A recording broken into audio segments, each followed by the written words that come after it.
So I got to play the Skull and Bones closed beta, and you know what? It was actually better than I thought it was going to be, which is pretty surprising. While not the best game, my friends, there is actually something to like here. So I've just got a few thoughts that I want to go through, so let's have a little chat. But before we do, guys, can you please smash that like button if you enjoyed the video and subscribe for more gaming content. Okay, so let's start out at the beginning, guys. So the tutorial. It's a bit strange. I expect like new games, new IPs and things to really hold your hand when it comes to the tutorial. And I kind of got a little bit lost. It wasn't very long, but there were like long bits in it where just nothing happened. You kind of just like sailing forward. And to be honest, that's a lot of the game itself. But I expected the tutorial to be a bit more like action heavy and just sort of stick with it. But you know, it was slow, it was boring. And at that point I was pretty ready to put it down and just be like, yeah, this game's exactly what I thought it was going to be. Just rubbish. I don't think the tutorial teaches you enough. You obviously get taught little things as you go on, but the initial tutorial thing, it just wasn't enough for me. But that's just my opinion. All of this is actually just my opinion, my friends. So, yeah. So let's move on to something else. Let's actually start here with the stuff on land where you run around as your guy. As you run around as your little pirate thing. Now, obviously, there has been like massive development issues with this game, so I completely understand why this is the way it is, but it shouldn't be, but it is the way it is. So the stuff on land where you run around as your little pirate guy, the movement is a bit weird. The islands are pretty boring. There's just vendors and people to talk to. You kind of go around like picking up cannonballs on little islands and stuff. Very occasionally you'll have like a treasure map where you can go and get something, which is kind of cool, I suppose. But you know, most of the on land stuff is dumb. It's a complete waste of time. I wish there was a proper on land part of this game, but there really isn't. Like there's no on ground combat. There's no sword fighting, gun fighting, anything. All of the combat and gameplay is basically in your ship. You only go on land to buy stuff from vendors, to like upgrade your ship, repair it, that sort of thing. So yeah, there's not a lot of pirating going on apart from on your boat, which is kind of sad, to be honest. Oh, just a quick note here, guys. I did actually crash 3 times. I was playing on PlayStation 5, so it wasn't like something wrong with my PC or anything like that. I was playing on PS5, and I had 3 crashes in the first like hour and a half, and then I don't think I had another one. So it was kind of weird, but you know, it sorted itself out after a while. So let's actually quickly talk about the ships and the ship combat. So the ships themselves do seem pretty cool. There's lots of different types of ships you can build. I only got to build this one ship. You only get 6 hours to play. No matter when you play it, you only have 6 hours total. So I didn't have a lot of time to obviously go and get loads of materials for new ships and things. I wanted to do a few of the missions, a couple of side quests, do some land stuff, have a look around, so sort of experience all of the game. So I didn't have time to go out and get enough materials to build the next level ship or anything like that. I got the same ship that it looks like everyone else pretty much had around me, and yeah, I stuck with that ship. I upgraded it a little bit. I got like some armor and some cannons and things. So that was all interesting stuff. So the weapons themselves, the ones I had so far, all kind of played the same. There were cannons. One had longer range and hit harder, but had a longer reload time. Then I had these ones out the side that you could fire like 3 times in a row if you held down the trigger. That was pretty cool, the ones coming out the side.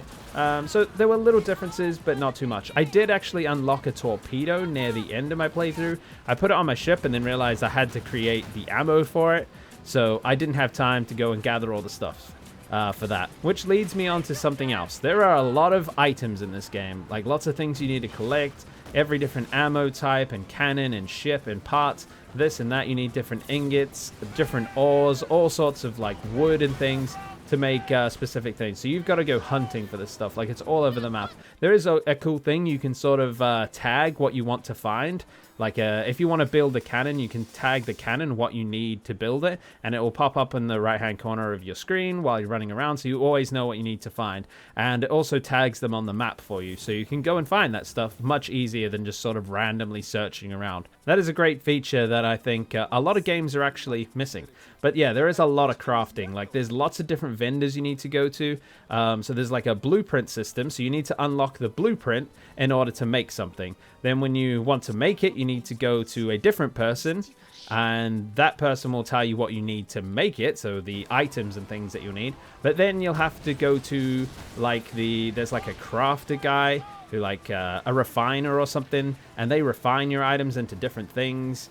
So you can get like your iron ore into iron ingots or something like that. These are just examples. I'm not sure if that's exactly the items, but I'm pretty sure there was like nickel in the game, and you could take your acacia logs there and then turn them into planks and stuff like that. So you had to sort of walk around and do lots of little menu screens and things to get the items that you wanted to make a cannon or a part of your ship or anything like that. And it's a little bit busy for me. I think you're doing too many things. There's too many steps to create these things. But I think it's that way because that's most of the game. You've got ship combat, and you've got gathering resources and changing those resources into more refined versions of themselves to create better upgrades. So I guess they had to pad the game out somehow, and that's the way they've gone for it. But for me, it's a bit too busy. But let's talk about the actual combat itself.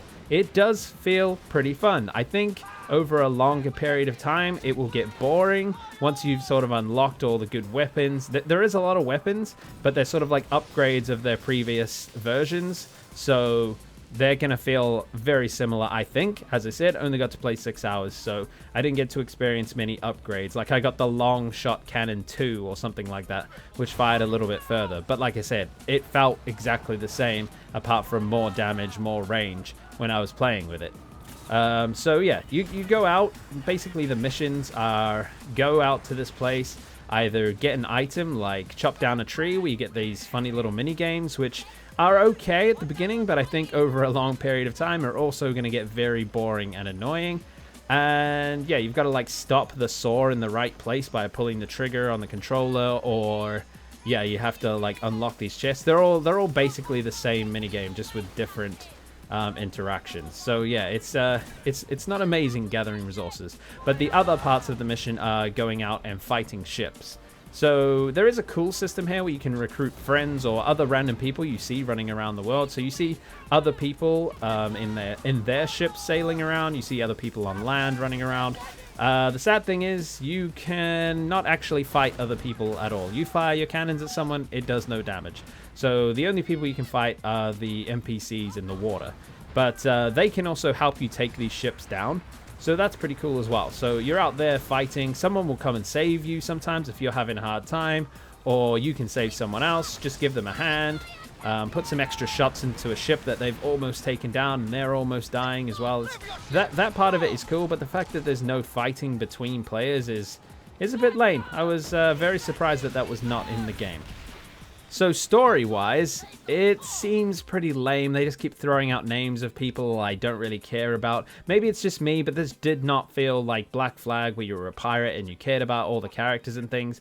This was more just generic pirate things. I don't know. It was just... It wasn't pulling me in. By the 4th hour, I started skipping all the dialogue, wasn't paying attention. There doesn't appear to be any great cutscenes or cool moments. It's just that ship combat, on land running around, and talking to people. There's no cool moments or anything. Maybe there is further down the line. I doubt it. It doesn't feel like that's going to be in the game.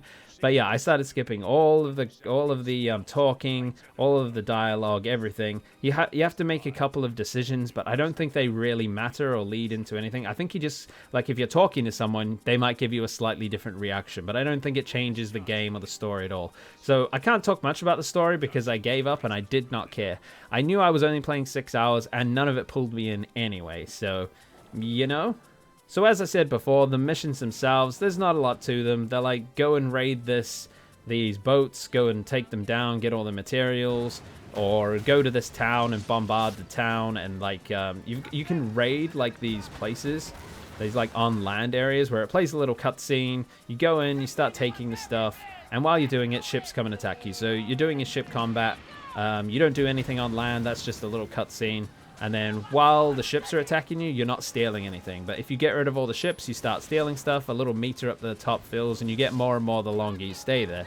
If you defeat all the ships and you get all the stuff at all, you can just carry on, and you've got all the loot that you could want. So that's pretty cool. I also wanted to talk a little bit about the loot itself. Obviously, you get all the items and things for building stuff, but you also get money, and you can buy like the outfits for the pirates and things, which, you know, the pirate outfits are actually pretty cool, some of them. It's interesting. I think there needs to be more, but yeah, it's kind of okay. So the graphics are nothing to write home about. The cutscenes have got weird facials. The lip syncs are not synced. Maybe they will have this ready to go in 2 months' time when the game comes out. But yeah, I don't know. In the demo, it was a bit rough. I mean, it's classic like Ubisoft for the weird faces, weird facial animations and things. So, I don't know, a lot of that stuff doesn't bother me in this game because I don't care about the story, I'm not getting involved. But in other things where for people who really want to get into the story, that might take you out of it a little bit. The performance was pretty decent. I didn't get any like bad lag spikes while on my ship or anything like that. I got a lot of screen tearing while on land, especially in the big like hub area. That was bad. That was really bad. Again, I'm on PS5, so I don't know why that's happening. It's nothing to do with like my PC having some weird errors or something, because I know that can happen with the PC ports and things. It was PS5, so the game should run the same on everyone's console. I just said console very weirdly. That's annoying. But yeah, everyone should run it the same, but I had so much screen tearing. It was unbelievable. It was really distracting, actually. But apart from that, the performance wasn't too bad, apart from the 3 crashes I had in the first hour and a half or so. So the map itself is actually pretty cool. I like the map. The map works well. They've got these like shipping lanes, or what would you call them? Trade routes that you can find, where you can find different items along them. The ships along them will carry different items, maybe items that you need, and it will tell you what's on that shipping, on that trade route. And yeah, there's lots of little icons on the map to find what you need. Lots of different cool places you can go. But the problem is the map is quite big. Obviously, it's a big ocean, and a lot of the game is you just traveling somewhere. Like I probably spent 70% of my time just traveling somewhere. I maybe a little bit less, but there is a lot of just traveling in your ship. Now, my expectations for this game were very, very low after the troubled development cycle and all the things and everything I've seen about this game. I was not looking forward to it. I signed up for the beta. I was like, maybe it's good. I'll give it a go. I wanted to give it a go. But it's not amazing, guys, but it is better than I thought it was going to be, because I really thought it was going to be the worst game ever. But as you can tell, we've had a lot of bad games this year with Gollum and Skull Island and, oh my goodness, The Day Before or whatever the heck it's called. There's been some absolute trash heaps this year, so hopefully next year we don't get games like that. But, you know, it's not as bad as those games, I'll tell you that. Me personally, I don't think I'm going to buy the game, especially for 60 USD or 50 pounds here in the UK. I don't think I'm going to be buying that. There is obviously premium editions. I would definitely not recommend buying those. If you're into this pirate theme type thing or ship battles, you like that kind of thing, I think there might be something here for you. The ship combat is pretty fun, and I do like the upgrading system, apart from all the material gathering that you have to refine and talk to a bunch of different people. I think there's too many vendors and too many steps to that. But apart from that, I think the ship upgrading is going to be fun, making your own ship, all the different colors you can get. And like, I mean, I got like this ring-tailed lemur on my ship, and you know, that's just cool. I like that. I mean, I hardly ever see him because I didn't go first person very often.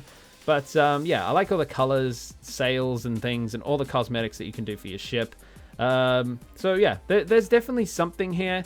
It's just definitely not Black Flag 2 or anything like that. So don't go into it expecting that. I think if you've got extra time and extra money and you like this kind of thing, maybe put some money into it and buy the game. But if you're on the fence, I would say don't bother. But that's just my opinion, so don't take that as absolute truth, my friends. Thank you for watching this video. Thank you to my patron, Alex Applegate. Thank you to everyone else. Click the like button, my friends. That helps out the channel so much. Subscribe for more gaming content, and I will see you all in the next one. Sticks out.